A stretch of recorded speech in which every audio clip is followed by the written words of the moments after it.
আমি অন্তত ভালোর দিকে বা ওইরকম খুব খারাপ অবস্থা না।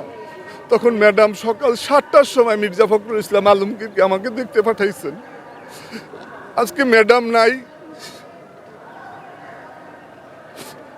ম্যাডামের এই স্মৃতি, ম্যাডামের মাতৃস্নেহ, দীর্ঘ 1.5 যুগ ম্যাডামের সাথে কাজ করার সুযোগ পেয়েছি।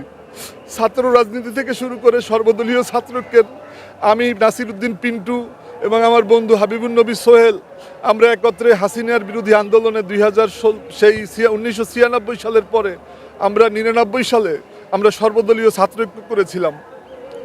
আজকে সেই ম্যাডামের মতো একজন আপসহীন একজন নেতা বাংলাদেশে এখন দেখি না। দ্বিতীয় কোনো খালেদা জিয়ার মতো নেতা বাংলাদেশে কবে আসবে জানি না, যিনি সবাইকে কাছে টানতে পারতেন, সমস্ত মত পথের মানুষকে কিভাবে অ্যাকোমোডেট করতো এটা বলার কোনো ভাষা নেই।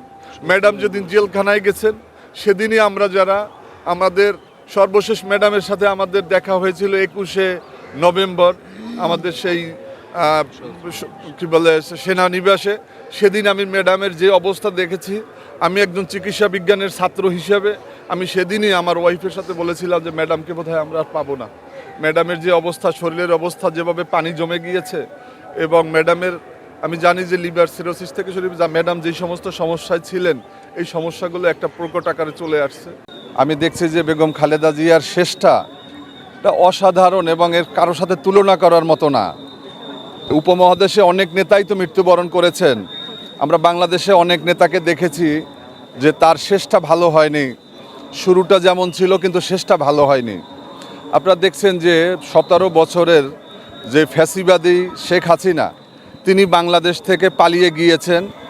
আর বেগম খালেদা জিয়া তখন গণমানুষের বিপ্লবের মধ্য দিয়ে তিনি মুক্তি লাভ করেছেন।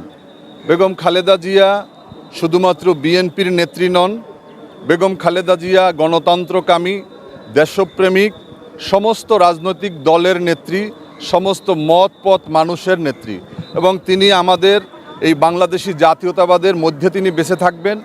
এদেশের যারাই যখনই স্বাধীনতার কথা বলবে, সার্বভৌমত্বের কথা বলবে, আপোষহীনতার প্রশ্ন আসবে, তখন বেগম খালেদা জিয়া তার যে দেখানো পথ, এই পথেই আমাদের চলতে হবে। আপনারা দেখছেন যে 1986 সালে স্বৈরাচার এরশাদের বিরুদ্ধে বেগম খালেদা জিয়া নির্বাচনে যাননি। 2008 সালের নির্বাচনের আগে আমাদের সাথে ম্যাডাম বৈঠক করেছিলেন এবং তিনি বলেছিলেন যে আমাদেরকে বলা হয়েছে যে আমরা যদি তাদেরকে সমর্থন দেই, তাদের কৃতকর্মের যদি আমরা কোনো বিচার না করি, তাহলে আমাদেরকে ক্ষমতায় যাওয়ার সুযোগ হবে, তা না হলে 25 থেকে 30টি আসন আমরা পাবো। এবং আমরা তাই দেখেছিলাম। 2009 সালে মঈনুদ্দিন ফখরুদ্দিনের সরকারের সময় মাত্র বিএনপিকে 25টি আসন দেওয়া হয়েছিল। 14 সালের নির্বাচনে বেগম খালেদা জিয়া যাননি এবং তিনি প্রমাণ করেছিলেন যে তিনি আপোষহীন। কিন্তু তিনি যখন জেলখানায় গেলেন, আমরা যারা রাজনীতিবিদ আমরা কিন্তু আপোষকামিতায় ছিলাম। আমরা ডক্টর কামালকে ইমাম মানে আমরা নির্বাচনে গিয়েছিলাম, তখন প্রমাণ হয়েছিল যে বেগম খালেদা জিয়া আপোষহীন, তিনি দূরদর্শী নেত্রী, তিনি যা দেখেন তাই তিনি করতেন। এবং আমরা কিন্তু 18 সালে নির্বাচনে গিয়ে আমাদের আত্মহত্যা হয়েছিল। আমরা 24 সালের নির্বাচনে যাইনি বেগম খালেদা জিয়ার নির্দেশনায়। এবং আজকে যে ম্যাডামের যে বাংলাদেশের যে গণতন্ত্রের যেই পুনরুদ্ধারের যেই একটা চূড়ান্ত জায়গায় এসেছি, এই সময় বেগম খালেদা জিয়াকে আমরা শ্রদ্ধাভরে স্মরণ করি।